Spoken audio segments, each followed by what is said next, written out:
to launch an initiative that will take education to the next level.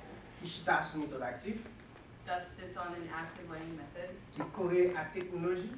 That's together with technology. Mais ça qui peut te dire plus en mouvement, hein, But what really adds to the movement c'est que formation ça chita dans la langue créole. is that this formation really relies on Haitian Creole. Nous déjà embarqué dans une éducation qui sans barrière. We're already launching an education that has no barriers, Et qui a poussé racines bien fond parce que c'est dans la langue créole. and that will take its roots really, really deeply because it's in the Creole language. Programme MIT-Ayiti The Haiti MIT initiative a mis une bonne base dans la construction. will give us a really good base in the construction, Qui permet de la solide and that will make the house a very solid one, et qui permet de nous mettre plus d'étages. and that will allow us to add even more layers.